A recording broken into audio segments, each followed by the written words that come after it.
And if we can take a couple minutes to have our panelists come up, raise the screen, we'll get set for part 2. So what we thought we'd do now is we've asked 4 panelists to step up that represent sort of different spaces in the water world.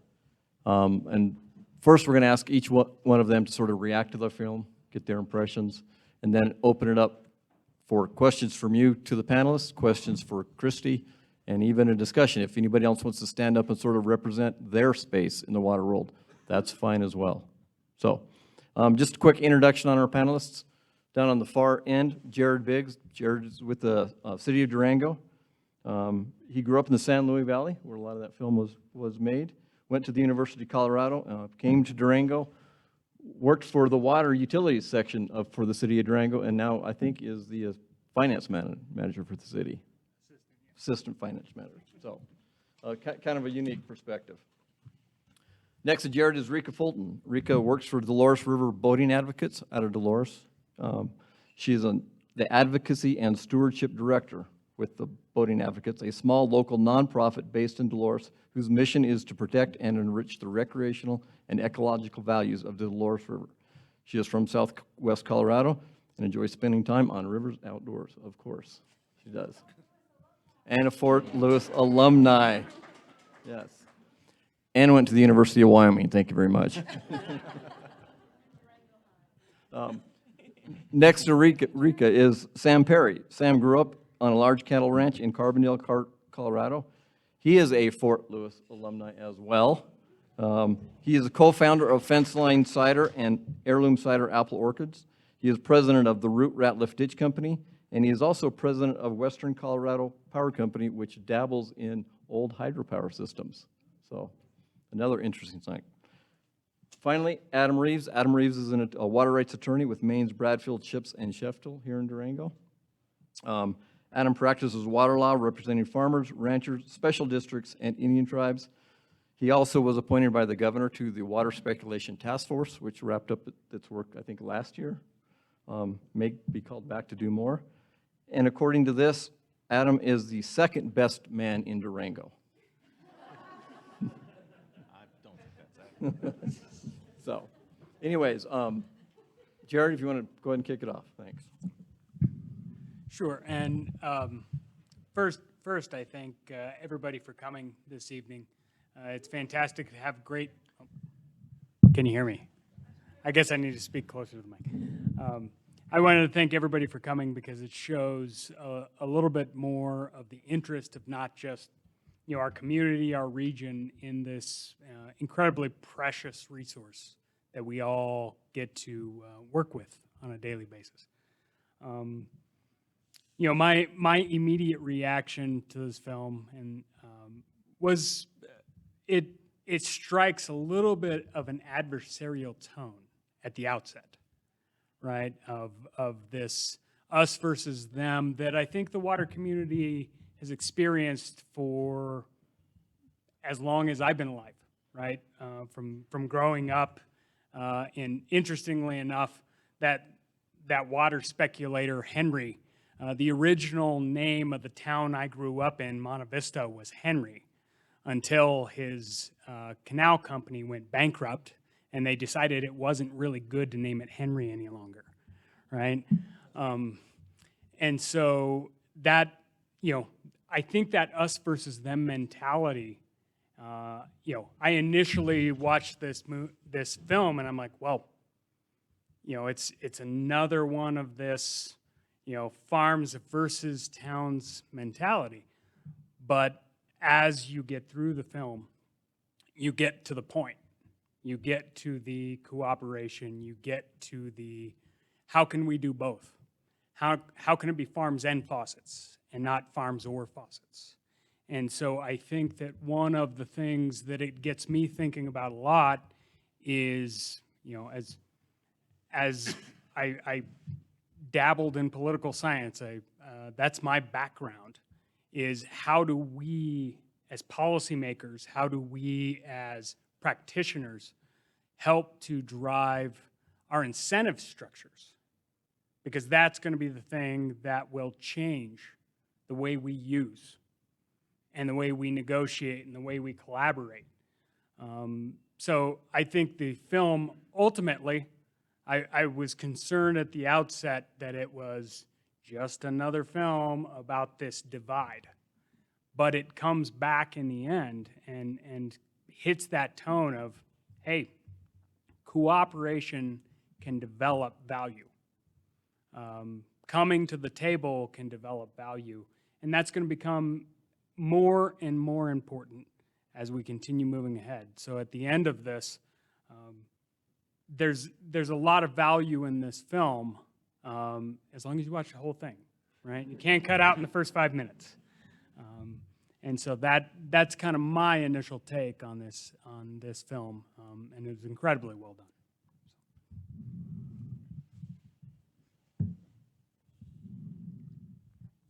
Okay, well, thanks everybody, and thanks for having me. Thanks to the fellow panelists. So like Steve said, I work for Dolores River Boating Advocates, and we're a conservation group with a boating habit, is what we like to say. So while the movie doesn't talk too much about the recreational values, I wanted to talk a little bit about that today from our perspective, especially in Southwest Colorado. So of course, recreation is a really important of Colorado. I think everyone would agree with that, and probably a lot of people identify with recreation, especially river-based recreation. A lot of people move here for those opportunities and stay here for those opportunities. I'm sure a lot of Fort Lewis College students, a huge draw for coming to Durango is the river and those experiences. So recreation is also a great way to diversify economies, especially in small rural areas. It's really a pretty robust, and as long as it's managed well, can be really sustainable. In Colorado, a 2019 study shows that water-based recreation contributes $19 billion to Colorado annually, which is not insignificant at all. In the Southwest Basin, that number is approximately $711 million. And it also creates a lot of jobs. So in Southwest Basin, there are more than 5,000 water-based recreation jobs. So that's more than all the students at Fort Lewis College. So it's pretty significant. And then many of the themes certainly in the film apply to recreation, especially climate change and supply and demand. As we're seeing, supplies diminish and overall average flows kind of decreasing, that definitely impacts recreation as well. For especially river-based recreation, rafting and fishing, you need specific water levels for safety as well as for it to be economically viable for outfitters. However, it is fairly flexible with smaller boats and boards, and you can see how the industry is adapting. And then I wanted to just spend a minute on the recreational benefits on the Dolores River, since that's obviously where I work the most. So boating, especially below McPhee Reservoir, has been described as one of the best experiences, best boating trips in the country. It's really only possible on years when we have that really good snowpack. And when the reservoir fills and there's additional water beyond what's allocated and what the reservoir can hold. In 2017 was one of those really fun years where we had a great boating year with over 65 boatable days, which is so great. And the BLM counted that 24,000 people went down all sections that year, which is crazy, in 2 months. And to put that in perspective, about that many people go down the Grand Canyon every year from January to December. So that just shows how popular boating in the Southwest is and what a good resource that we have.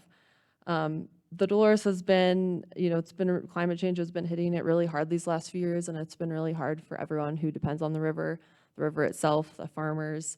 And I think that's important that we all just keep working together to find solutions for those really hard problems. And then I just wanted to touch on equity. I think the film did a great job talking about that. I don't know that everyone has the same definition of what equity is, especially when that translates to water. But we as a society really do need to consider that our water use is equitable, because everyone depends on water and needs water for recreation, for food, for drinking. It's kind of undeniable. And as the film mentions, the priority water right system was developed at a time where Indigenous peoples were being forced on reservations, and before the environment or recreation were real societal values. So when that water was initially kind of divvied up, those values were not really at the table as they are now. However, you do see some of those changes, with the development of in-stream flows and recreational water rights. So you can see systems and the society changing to those broadening values, which is a great thing. And then just one final note, I think Megan in the film was talking about climate change and how, kind of consistently people always have this persistent hope that we're gonna have a great winter. And I just think that's such a funny human nature thing that farmers and boaters all say. But I think we should keep saying that and keep wishing for a good winter. I think it shows that we care and it's a sign of hope. But we still need to come up with solutions that need to be everything, using less, living within our means, creating flexibility within our systems, and localizing our food and water systems will be really important, not shipping food and water too far away. That doesn't make sense necessarily. And really working together as a community to decide what we want the future to look like. And I think the film did a great job dividing that, us versus them. And we really all just need to work together, and it's okay that we don't agree all the time. But good job on the film. We got one. Oh, you guys have one. I'm Sam Perry. Thanks for having me tonight. And I think one thing that resonated with me with the film was just, how hard it is as a farmer to make ends meet. When I hear stats in the film, like $3,000 an acre foot, and it takes about 90 acre feet to keep my farm going every season. I wonder if I would work if I could get paid that much to not farm. If that lease was available to me, would I make that decision? I don't know. I haven't really thought too much about it because it's not really an option here, but that's just such a big gap to bridge. You can't, you got to love it and be in it for reasons beyond money, because if the money's there, the water's going to the municipalities. One thing I think that the film maybe didn't cover for me is that it's not so much a agricultural versus residential or industrial commercial application divide in the Colorado River Basin. I see it more as a split between Denver and LA, because you have two huge mega city centers that are competing for that same water, and they're the powerhouses. They're the elephants in the room that ultimately are going to dictate. I watch a video like that and I kind of feel like the agricultural community doesn't really have a voice, because these entities are so big and so powerful and so well funded that it's just going to be up to them which way the water flows. And obviously, if LA gets it, that's good for the Dolores River, because it all flows through the canyons. So there's a tug of war that's beyond agriculture, I think, playing out. Because even if you take agriculture out of it, it's still over allocated. There's not enough to go around with. What was the population supposed to be in Denver? Doubling again by 2050. So, those are my kind of two big takeaways. But it's still exciting to be here farming in Southwest Colorado. It's part of why I moved down here, is because it is kind of further away from that. We've got a couple of mountain ranges sort of protecting us from trans-basin diversions for the moment, which is nice. I also heard there's a big warm patch of ocean water in the Pacific, and it's going to be a big winter.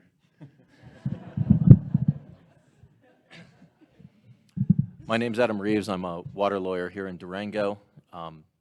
Attorneys are paid to be disagreeable, so I'm going to start out disagreeing with Jarrod. I thought the film was as good as any film I've seen on identifying various interests without demonizing anybody. It didn't demonize farmers who want to keep their water, or farmers who want to sell their water. It didn't demonize cities for existing, because they're real people and they are economic engines. It didn't demonize people who are interested in in-stream flows and recreation. It is as good as any film I've ever seen. Secondly, I need to disagree with Sam. I don't think the conflict is between the Front Range and California. I think it's between the Front Range and Arizona. And I think that what we don't need to worry about now, as much as we've worried in the past, is California and the lower basin. What we need to worry about is the 1,000-year drought we're in the midst of. Many of our systems that we thought were resilient and inviolable based upon history aren't performing like we expected. And that hurts everybody. And so it is not that there is, I think, a demand and supply gap, which is the one issue I would take with the film's characterization. I think there is a desire and a reality gap. All of us would like to have water for our interests. We would all love to be able to boat down the Dolores every year. We would love 40,000 acre-foot spills every year. We would also love vibrant and resilient agricultural economies. And we would love cities with parks, and some people, including me, although I hate mowing it, like their lawns too. So I think that the film did a really good job of identifying the problem, and there are creative solutions. I think there is some question about whether we will ever be able to meet our desire and our reality gap.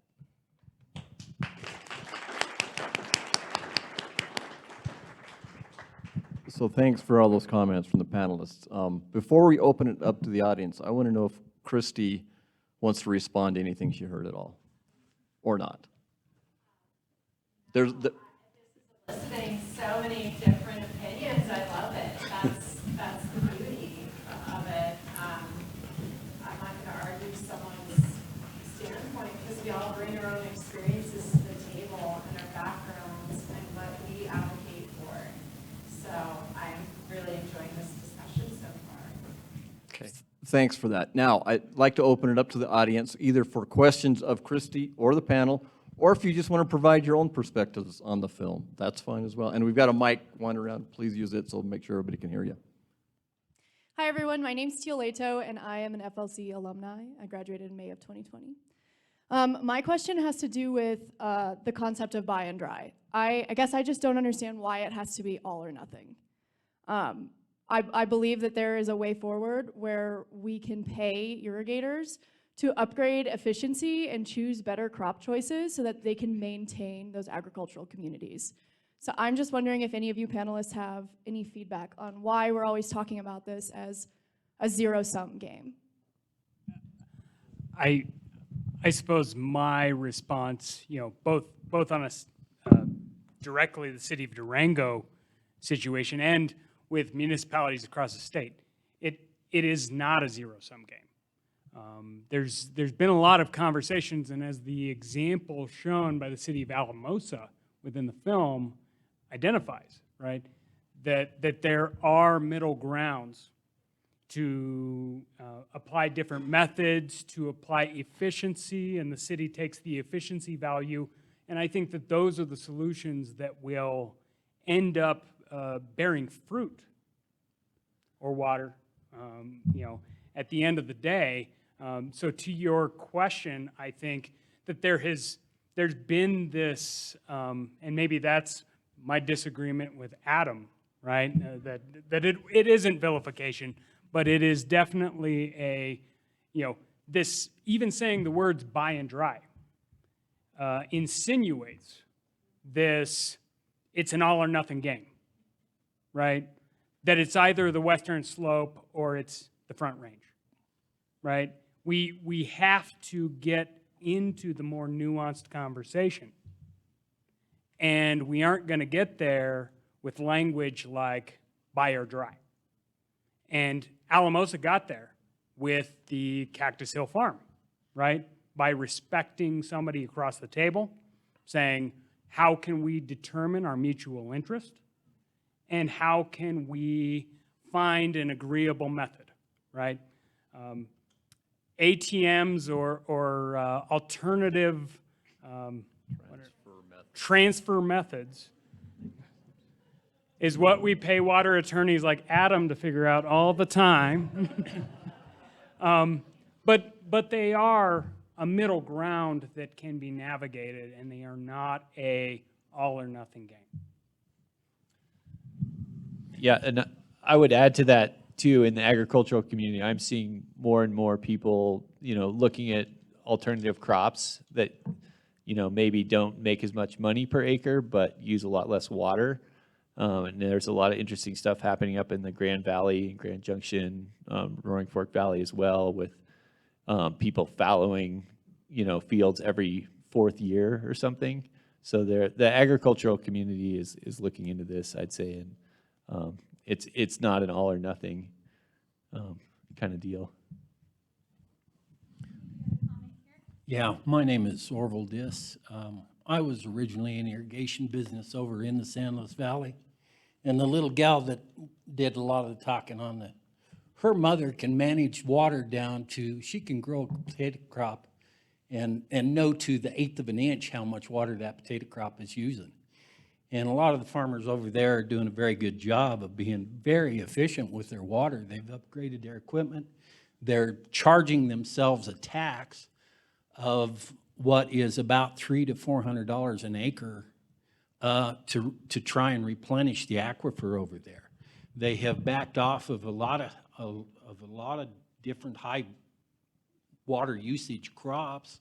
A lot of the guys are going fallow one year and then growing potatoes the next year.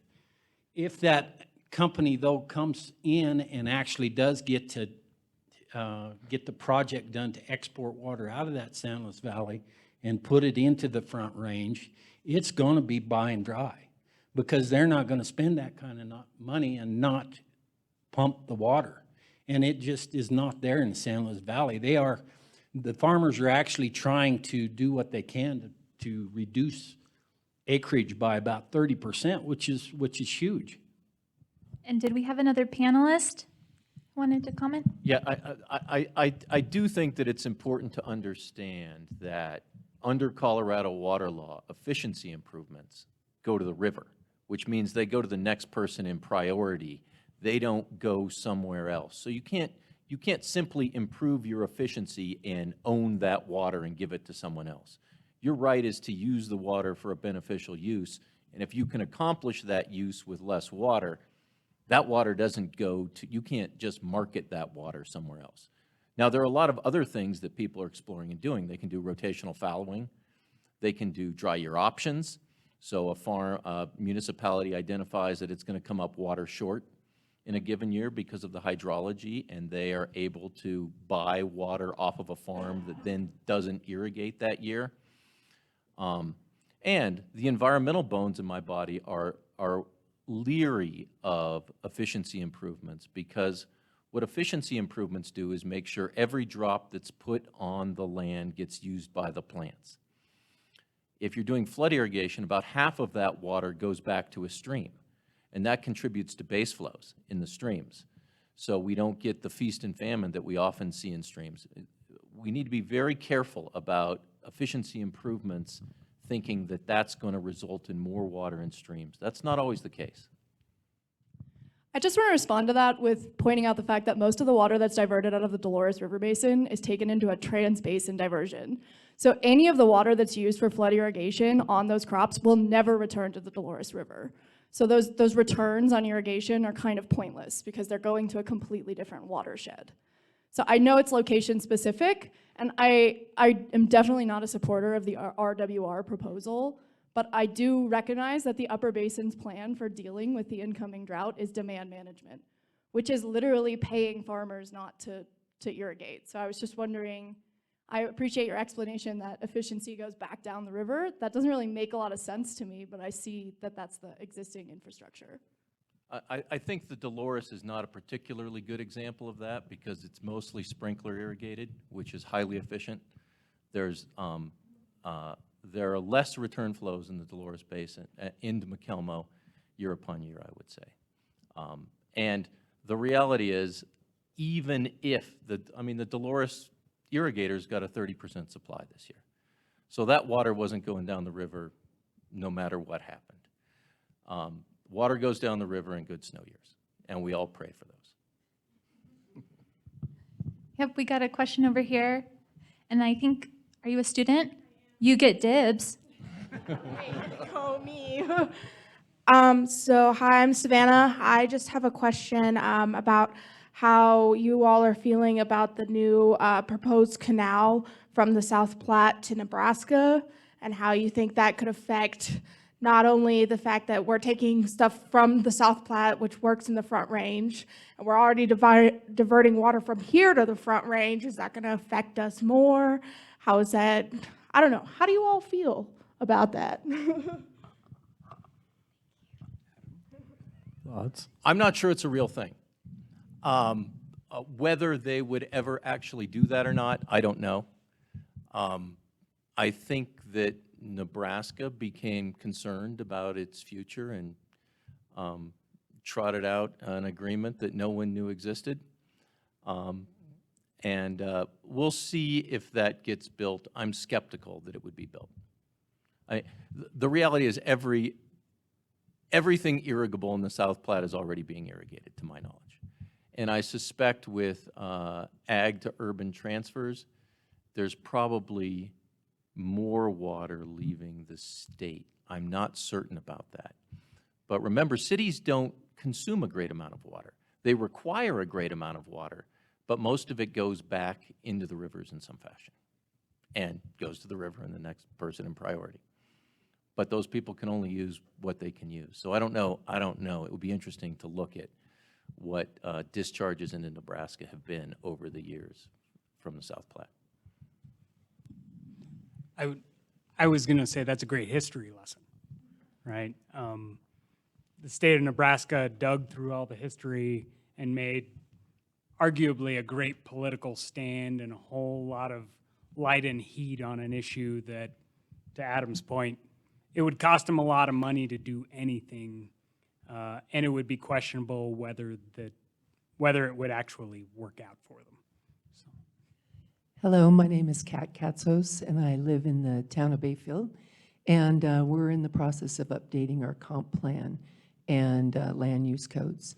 I have vehemently brought it to the town that we needed to include a very strong water element in our town for sustainability, to reduce turf, not no turf, but just reduce the turf, find means for kind of low flows, whatever's the best solutions.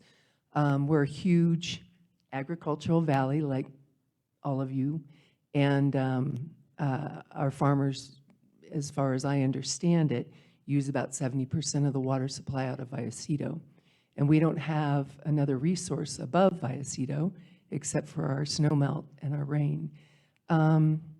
I would like to be able to communicate to our farmers and ask them and have an understanding what are their sustainability methods, and are they using them?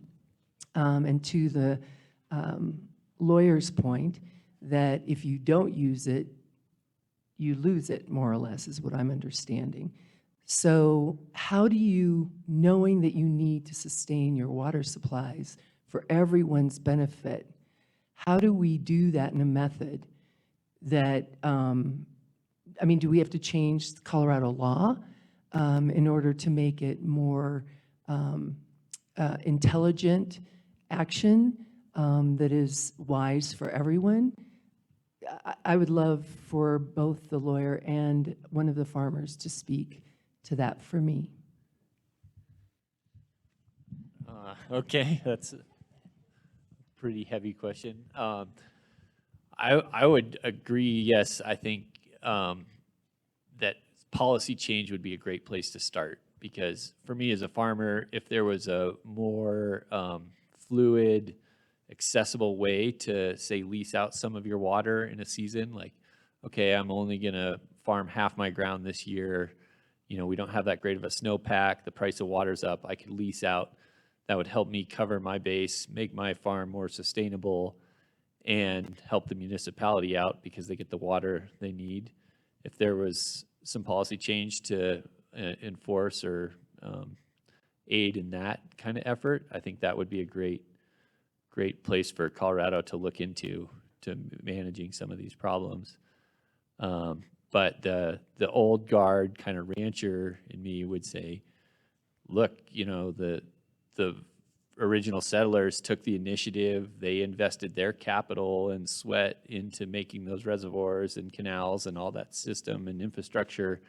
And it's kind of their, you know, thing to manage as they see fit, you know, because they did build that. You know, Vallecito isn't a natural lake. It's a dam, and, you know, all the canals and gates, and, you know, that's, you compound the maintenance and investment in that over 100 years or whatever. I can't remember how old Vallecito is, but it's not that old, but it's a lot of investment over the time, and you can't just sweep that all under the rug because you want to have a lawn, or I don't know.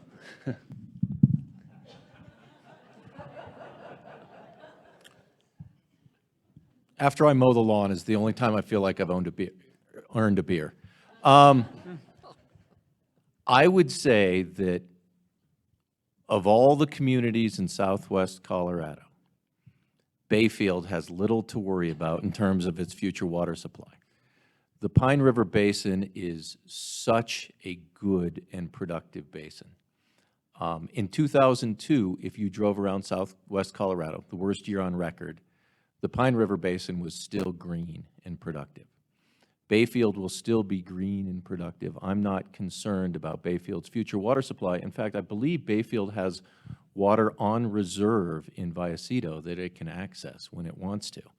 Now, if Bayfield decides that it would like to diminish turf or restrict turf, that's entirely Bayfield's decision. It allows it to stretch its existing water supply further. I would guess Bayfield's biggest concern about water supply isn't raw water supply, but the ability to treat water and provide it to its customers. I would guess the bottleneck is treatment, not raw water supply. And the farmers and ranchers in the Pine River Basin, including the Southern Ute Indian Tribe, irrigate in the manner that they have irrigated for long periods of time. They are slowly going to sprinklers. And one of the things that I think we've observed over the years, and old timers will tell you, is the base flow in the Pine River has dropped as we have had conversion to sprinkler irrigation. Back when everybody was doing flood irrigation, people tell me that there was a great deal more base flow in the Pine River. And, you know, we all know that every summer in the Pine River, there are dry reaches. And I'm told that that didn't historically occur. I haven't looked at the gauge data. So there's no way to apply an efficiency standard to irrigation. We don't do that in Colorado. We haven't done that yet, and there's been a lot of resistance to doing that. But cities are certainly free to do whatever they would like with their water supply and how they want to deploy it among their customer base. Should there be an efficiency for farmers? That's not you have to pay me to get that answer. And you have to tell me which answer you want me to give. I was at least going to speak to that. You know, the city of Durango with new developments has set irrigation standards. But again, it's ostensibly, as Adam mentioned, a way to stretch our existing resource, not necessarily to, you know, prolong or obtain supplemental resources. So it is, you know, it would be forward thinking of Bayfield if they were thinking, we really want to grow to a booming bastion of 15,000 people. You know, they might need that water at that point in time because that supplemental resource they have in Vallecito might not make their need.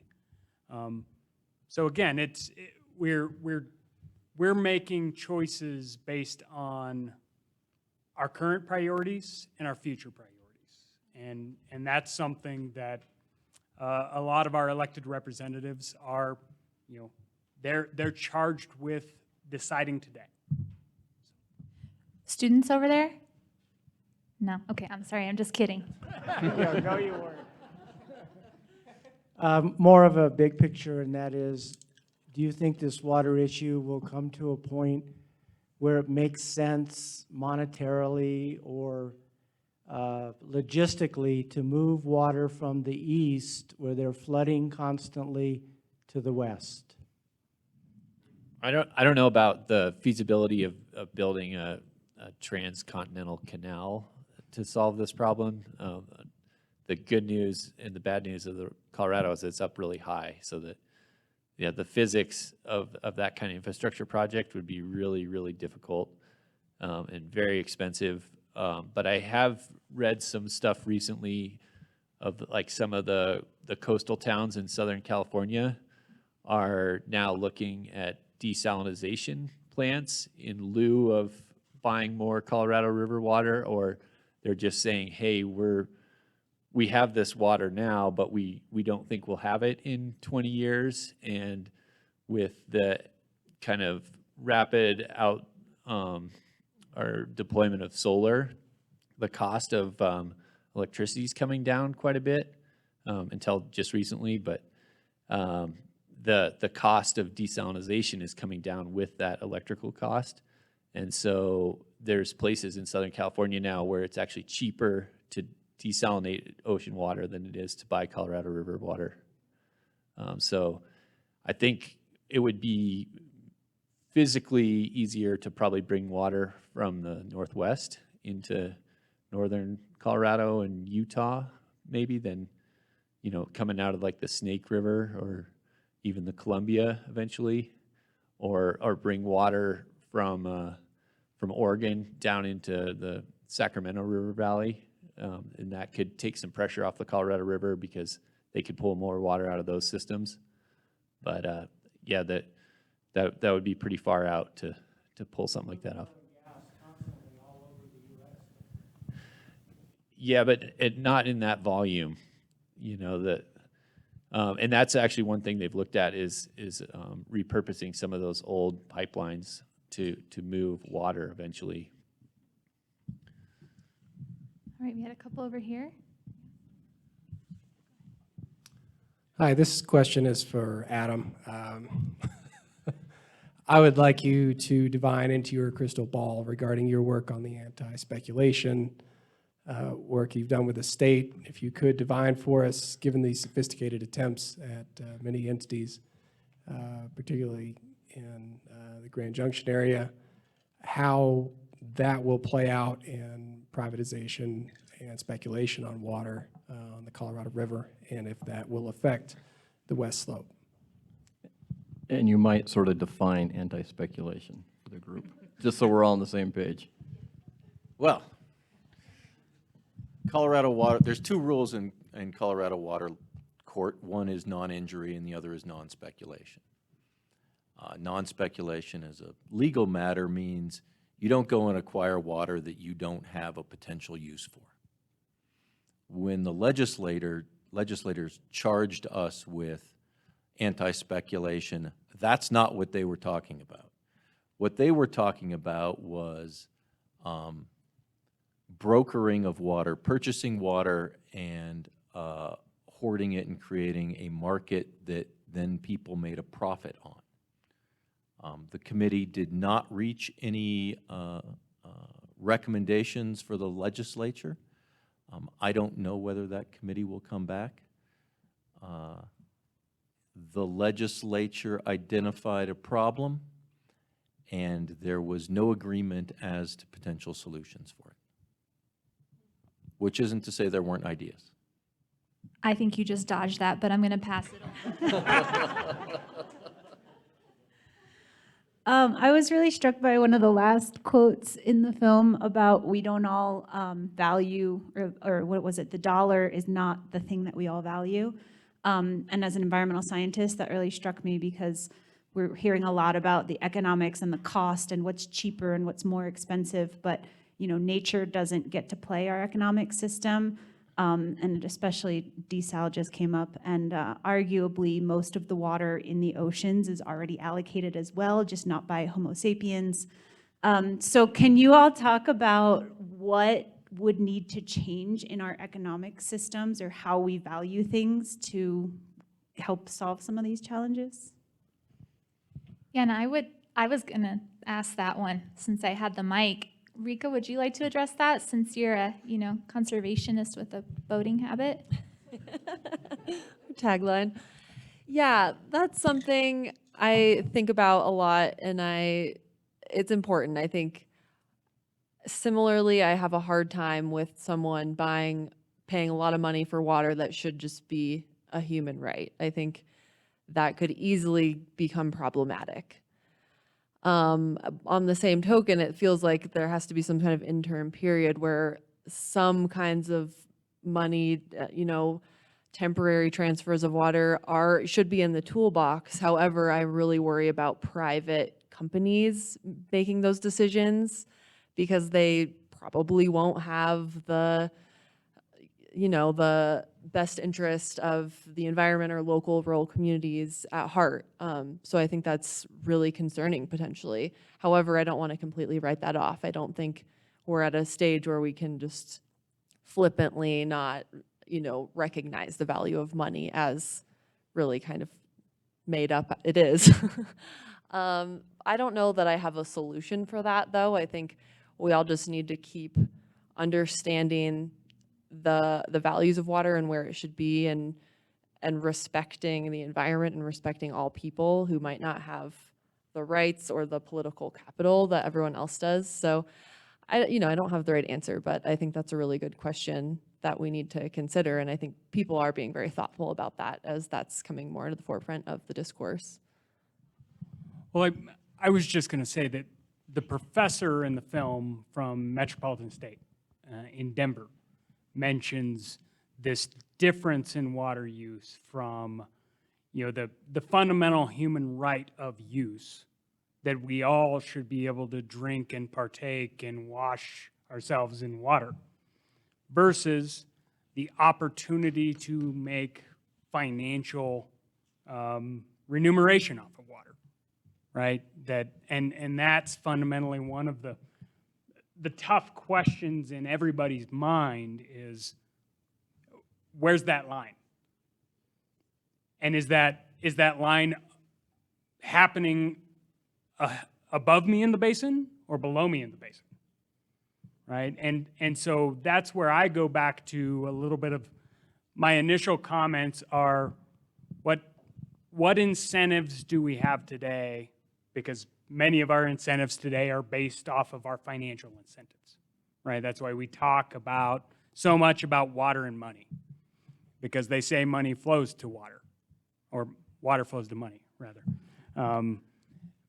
But if we can't kind of move that aside and decide as a society on a base level of what's our base level of use? What's our base level of opportunity that we should identify? And then when should we afford opportunity? And how does that look? I think those are the decisions we're deciding every day. And we as a state of Colorado made those decisions in, 1860s. And we're still playing by that game. We haven't changed the rules significantly since then. Do we need to change those rules, right? Do we need to put Adam's business on its head, right? That's really some of the question is, do we need to change the incentives that we have about how we use water today in one way or another? And, that it's a thorny question that we can't all answer. May I comment? If you think you're going to change Colorado water law, ask Santa Claus, he may bring it to you, but I really doubt it. Colorado water law is established and it is there. The river water compacts are there. We used to talk about trying to change things in the San Luis Valley on the Rio Grande River compact because New Mexico and Texas get a lot of water out of the Rio Grande. We here in this basin really have a lot of advantage because the Colorado River water compacts with the other states. Colorado comes out very well with those compacts. And so if you start screwing around with one part of water law, you're going to screw around with another part that you aren't going to like so well. So, you know, what you do to manage that water has to be done locally. And that's another point that the San Luis Valley has done. They've set up those sub-districts and are charging themselves and are doing what they need to do to manage that water as well as possible. So it maintains the Rio Grande River and it maintains the wildlife refuges and so on that are in the valley. And yet agriculture is the only thing there that really does make the money. So, you know, that's stuff you got to think about here is, you know, if you start messing around with water law, you know, you may take it up the wrong end. All right. I'm paid to be disagreeable. We've been messing around with Colorado water law since the very beginning. The first time we messed around with it is when we decided that cities could buy senior agricultural rights and turn them into municipal rights. That was revolutionary in its time. Since then, we've messed around with it by creating recreational in-channel diversions. The city of Durango spent a lot of money getting the recreational in-channel diversion for the Durango water boating park.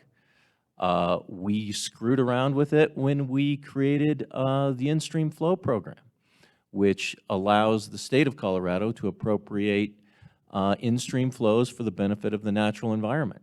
We've continued to screw around with that by allowing people to purchase water and dedicate it to those in-stream flows when they're not met. So the idea that Colorado water law is inflexible just isn't correct. It's always been flexible. Now, to some extent, it has always been allocated based upon money. But that's one of the ways that we've always allocated our values. We're willing to tax ourselves for the things that we determine to be valuable, and we've always done that. People emerge to purchase the things they deem valuable, whether it's the cities, whether it's the environment. So I am not willing to throw the prior appropriation doctrine under the bus because I think it will accommodate everything we need it to do if we just have the wherewithal to do it. Okay, and I think we had a comment from... I'm going to play devil's advocate for a moment. And Adam, your comment earlier about the Pine River watershed really being pretty safe and insular. I've got two snow science nerds over here that can vouch for me. So yeah, I'm just going to call you out. But as I have learned over time in my work, the Southwest really is the bellwether of climate change and what we're seeing in our high alpine systems. Well, 2.5 because we've got Ken right here. And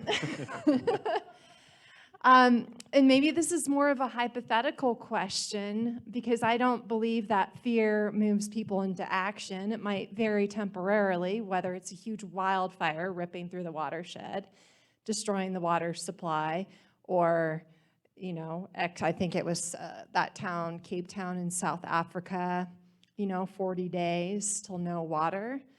Kind of in your different roles, whoever wants to take a stab at this, but where's the human psychology? How do we move people into thinking about water conservation, whether it's, I mean, farming, you know, the bottom line, or thinking about a river go dry, or thinking about, okay, well, my neighbor's converting their lawn to native turf, you know, kind of just gonna toss that out there.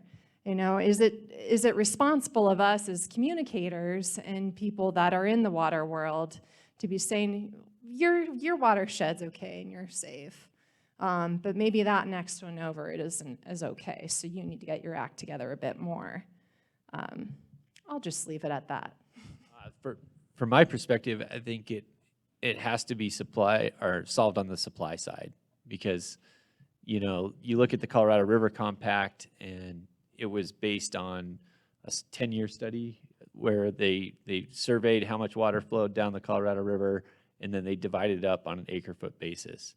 And those 10 years have never been replicated in flow history. So there's never been that much water since the study was done.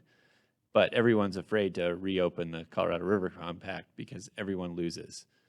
So I think you really, like, where I could see people getting creative and inspired and empowered is by trying to solve this on the supply side, going back to maybe, you know, desalinization and pumping water or building big infrastructure projects. I mean, that's, to me, what humans are good at and excited about. We're not really good at restraint and rationing ourselves very well. So I think it has to be solved, at least some portion of it, on the supply side. And that's where I'd look to in the future if I was a water speculator. As Ken Curtis famously said once, demand will equal supply. There's no other answer. It's true. Yeah, and I think also thinking about water in less static terms anymore might make more sense, like thinking in percentage of available water rather than, okay, I'm going to get this amount of water every single year. And there's some changes where that's been implemented, but I think thinking about that kind of systems and flexibility might be more important moving forward as well. Good evening. My name is Matt Katsos. Christi, I'd like to thank you for your film. I found it very informative and very well balanced. There's a lot of information there, and I think it's awesome just from a standpoint of encouraging discussion and you know, getting the issue out in front of people. Forgive me if I missed this earlier, but my question for you is, what was your objective in putting this film together? Thank you for the kind feedback and for being here. And I think my objective probably shifted through the duration of the film, because this piece challenged me like no other piece. And I've been asked to do videos about compacts and water augmentation, and those are not easy things in groundwater, and you know, telling stories about the things you cannot see in these very, you know, legal constructs. But I think going into it, and this aired on PBS initially in May, and so the Colorado Film Office approached me pre-pandemic days with an interest, and I think it was an education for the film office too, because they're like, we want to do a film about buy and dry. And it's like, and Jarrod, like you said, I kind of cringed when I first heard the words. I'm like, oh, but it needs to be neutral. Having worked in a lot of different landscapes and geographies and communities throughout the state, and I think it challenged me as a filmmaker, because having lived on the Front Range and then moving to the San Luis Valley, so the most populated area to the least populated area in the state, I didn't see it as I didn't want to victimize the farmer, because I see so much beauty and resilience in that. And I didn't want it to become, well, I guess I didn't want to alienate any one particular audience, regardless of where someone lived. Whether I achieved that, you know, that could be debatable. This certainly elicits a lot of different opinions. I think what my objective was is exactly what's happening right now, truthfully, is to have people in a room having civilized conversation about these really difficult questions and topics, and that this is a really universal thing. It's not just something that's happening on the Front Range or that's happening in Phoenix or LA or wherever it may be. This is a really big universal societal issue that even if we are here in Durango and hundreds of miles and several mountain ranges removed from the Front Range, that there are a lot of unintended consequences or opportunities that can come with decisions maybe made in a neighboring basin, or maybe where we love to get our peaches from, and so on. Hey everyone, I'm Melissa May with Mountain Studies Institute, and before coming to work with MSI, I was with the Soil and Water Conservation District for 10 years, and so I wanted to find a question to incorporate our mountains and our soil into the water supply question. And so I know there's a lot of kind of unique and creative and potentially really hopeful things happening out there with places like Albuquerque investing in watershed management upstream within their watershed. And I think we tend to think about water primarily when it's already in the river, in a reservoir, in a pipeline, in an irrigation canal, and think about things like irrigation efficiency when it's just how much water is coming onto a field or leaving the field. But I think that there's a ton of opportunities to have really have the soil be a reservoir for our water as a water supply. And so I'm just curious of all of you panelists, or maybe Christi in the course of your interviews, if you heard any other kind of unique investments, and really are there any things that might be there's not going to be a silver bullet necessarily, but some of those new creative strategies that can be used to invest in different ways to improve our water supply and maybe increase or decrease demand while we're at it. I'm Jeff Burby. I'm an irrigator on the west side of La Plata County. I ran a couple miles of sprinklers for a long time, had windrows, so hay this tall. Now I have barely pasture. Now I'm going back to flood irrigation, and it's the only grass I can keep. And the reason for that is because I get roots from grass going 4 feet into the ground, and it's making it. You know, it'll make it through, 3 years. It goes dormant this year. And we got rains and this in July and up till now, and it didn't even perk up, but I know it's still there. CRP grass, wheatgrass that was planted 2 years ago is dead. Sprinkler is killing us. It doesn't return to the ground. It goes 6 inches down. I ran sprinklers for years thinking I could stretch my water. It's not doing it. Flood irrigation, it's what the old timers did. And, you know, I came in thinking I was going to be better. No, I was wrong. I'm back to flood, and I'm going back to NRCS and going to talk to them about wheatgrass and bluegrass or blue stem, and see what I can get going to run these drought periods. But now all I'm growing is weeds. So at least the flood irrigation gets the roots down, and it returns back to the watershed. So that's experience. That's all I got to say. So return this unit. Any panelists want to add to either Melissa or Jeff's comments? Well, I'd agree. I really like flood. It's simple. There's not a lot of moving parts, not a lot of stuff to break. I use a lot of gated pipe on my farm, which I really like because it kind of combines the best of flood, and you also don't have the air evaporation too. You know, sprinkler, a lot of the moisture gets carried away in the atmosphere, and that's not as big a deal with flood. The other thing we're looking at doing on our farm, we just started last year, is we planted our newest orchard. Instead of planting the rows straight, we planted them in a key line contour. So the apple trees are basically planted on topographic contour, and then we rip key lines, which are these like deep plow furrows that really don't open very much, but the water runs down and then hits those, and they run horizontal, and it just spreads the water out really nicely across the field instead of you know, like a low valley getting more water and you're overwatering parts and underwatering the ridges. These key lines really help spread the water evenly and make sure all the trees get a good drink. Any other questions or comments?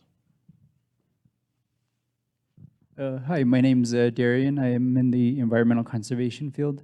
And I just was kind of wondering what, since you're all sort of in public service sort of positions, what your thoughts are on, I guess sort of addressing the whole, because I've been doing a lot of like reading for various classes and research, just sort of learning how we talk a lot about water conservation and efficiency, but I think my main problem too with efficiency is that we are more efficient at using our water, but it's also sort of using less. Like we brag about the point like, oh, we're trying to use less water, and we're getting better at using our water, but we're still not making the changes we need to reduce our use. Like I think the running joke here is like, oh, we're gonna pray that nature gives us a good water year. And just the whole like Colorado law, whatever you don't use, if you don't use it, it's going to get used elsewhere. So it's like, I mean, it makes me sleep better, and I like, oh, we're doing better with efficiency, we're taking more conservation action, but it's like, at what point? And like the film said, like growth is still going to happen, double the population in the next 20 years, and it's just, I don't know. I'm just curious, like. Are we, I think like Adam talked, the dream and reality, is just like, can we afford to keep dreaming, like hoping things are gonna get better, like we're, and I think like Jarrod Biggs talked about like the hard part is like drawing that line, and I'm just curious, like do you think we're doing enough? Like do you think, I know it's radical to think, like do you think we could take more action? Because I think the big one that hurt me recently too was with Lake Mead and Lake Powell, how they're like, oh, we're in a stage 2 water restriction. And I think BLM issued a 60-day period. They're like, look, we need you guys to reduce your water consumption and usage further. And that 60-day, it was an edict period that ended, and they're like, oh, we have nothing.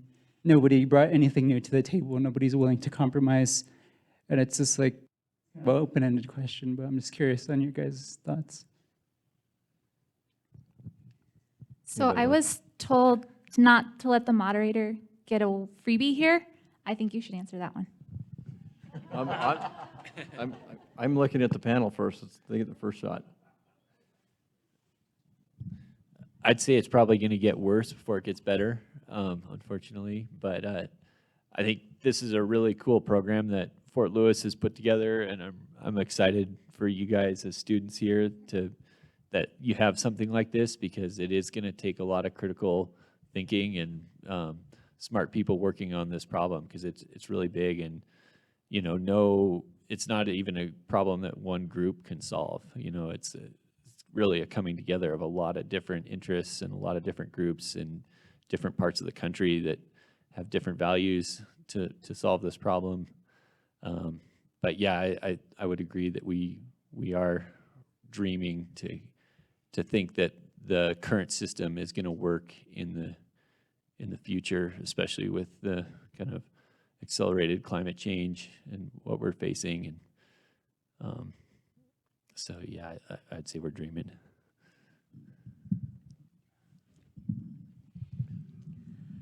Yeah, you summarized the problems and really well. I think we're definitely not doing enough. I think the nature is going to force its hand. But the solutions aren't super simple, but the reality is, yeah, we need to permanently not use as much water moving forward, and that's way easier said than done. And I think the Colorado River Basin is just so massive. There's so many jurisdictions. You have the federal government and 7 states, and there are almost 30 tribes, and there's just so many user groups that are all fairly sovereign that it's really just a really challenging situation. And that's what, yeah, the next 10 years will be really telling what those solutions are, but there's going to have to be really drastic changes and a lot of creativity. Hanging on the wall of my office is a map of the arid region that came from the USGS survey in I think 1896, right? By everybody's seen this map, even if you haven't seen this map. You know, it's the great colorful basins across the western United States, and it's the arid region. So the lessons of there isn't enough water for this region have been spoken before we made the compact. And we didn't heed it, right? And, you know, there's been a bunch of great literature about how we made mistakes therein, right? It's a great summation of, you know, is it enough? No. Are we making do today? Sure, right? But there are winners and losers. And picking the winners and losers is going to become more and more difficult as there are more people in this region. There's going to be more losers potentially, right? And that's where I go back to that statement from the MSU professor that says, where are we going to draw the line on human necessity versus human opportunity? You know, and I hope that that doesn't happen in my lifetime, right? Because I like to live in Fat City, right? And I hope for my children that they don't have to face that issue. But I have to start facing facts that we might. And, you know, it's very sobering.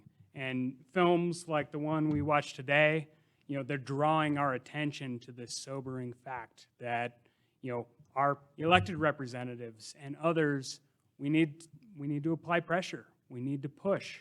We need to figure out an equilibrium. And, you know, that's an ever-changing issue.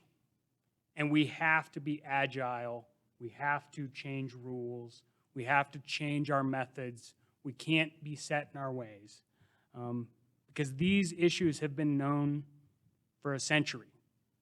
If we go back to the indigenous communities, these issues have been known for a millennium. And we continue to learn. And that's very important that we have groups like this who can, you know, talk about it and tackle it. Do I have to be disagreeable again? There are a lot of really smart people like you working on this day and night. As Ken Curtis has pointed out, supply and demand are going to balance out one way or another. We still haven't reached a price ceiling for what municipalities are willing to pay for water. And municipalities, I mean, I think if you look at Nevada, for example, they are real leaders in reducing the consumption that cities require. We are also looking at a lot of things on supply side. In addition to what Jeff Burby indicated, putting water into soil moisture, we're looking at cloud seeding and weather modification. We're looking at forest health issues. On the supply side, we're looking at what's called phreatophyte removal, removing salt cedar. So there are a lot of things that we can do, and people are working really hard at it. Whether we will be able to turn the Titanic before the iceberg hits, I don't know, but we shall see. Hey, hi, my name is Sharon. I just moved here a few months ago from Denver, where you know, I had plenty of water. I turned on my faucet, water, ran my sprinklers, lawn is beautiful. And now I'm down here in Durango where I'm living on this well, which is very new to me. You talked about, you know, will fear motivate people into action? Well, actually, yes, I'm highly motivated into action because if I see an extra drop, I freak out that I'm wasting water. And I have these dreams about my well running dry. So anyway, so here I am taking in all this information about all these different basins and water going this way and that and how we all have to use this water. And what I'm hearing is, you know, supply is always going to rule the day. So what it comes down to is how do you moderate or how do you change people's thinking when it comes to demand? So it comes down to the local arena, which is our local officials limiting how we use our water. Your movie touched on something I didn't know about, which is these developers, when they go in to build, they have to negotiate with the different municipalities in order to actually purchase their water and have access to this water. To me, it's always, oh, you pay money, you have a tap, you have water. But there's more to it. Just didn't really think about it till now. So my question is, looking at our local community, our small hamlet of Durango, what is Durango doing in order to encourage people to limit it? I know what I'm doing. I'm scared to turn on the faucet, but I'm on a well. But what about the municipalities? Like, you guys have a lot of ability to control how much water people use. It's like you buy a jug of milk, you can only drink what's in that jug. When it's empty, it's empty. But here people just turn on their faucets and go. So what are you doing? I think that one's directed at me. Good guess. Well, I would say the city of Durango has, again, as we were talking about Bayfield, as we were talking about any city, we are dealing the hand that we have been dealt, or maybe we've dealt for ourselves in some cases. Particularly in Durango's case, we've managed to give ourselves a pretty great set of cards. We've got very senior water rights that will sustain the city in a medium and a long-term vision, right? We did a water master plan 2 years ago, and out of our current portfolio, we could probably support a population of 40,000 people. So what are we doing today? We're being very passive. We are setting prices at a level that when you use a lot of water based on norms of what we see as a lot of water in a city, you pay more, right? So we're sending the price signal. But we aren't doing quite to the level of what Las Vegas is doing, where Las Vegas will pay you, $2, $3, $5, $8 a yard to get rid of your yard, right? So as a city, we aren't doing really active conservation today. It's very passive, it's price signals. But that's not to say we won't be turning that up into the future. Got a great meeting with SWCD next week to talk about their Green for Green program, right? And I think that's, to Adam's point, smart people will continue to have smart ideas, and we will adopt them as we keep moving. Great. Let's give a great big hand to Christi and to the panel.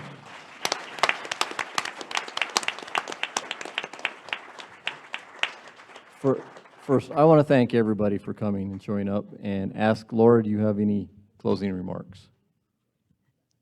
I don't. I think this conversation was so fabulous, and the way that I can tell that is I really want to just sit down and participate and not do my job. So I just want to thank you all for being so engaged, interested in bringing your expertise and your passion to this room. And just a little thing of housekeeping. It's time for thank yous. Thanks to FLC for the room, for SGM for our drinks this evening. And please be looking also, I don't know if we failed to acknowledge the great table we had here from Old Fort at Hesperus. So thank you for coming in with that table. It looks like they've cleared out now. And we really want to hear your feedback on this event. What you liked, what are some areas we could improve. So please look for that 5-minute survey, I swear, coming your way soon. I hope you all have a great evening. Thank you.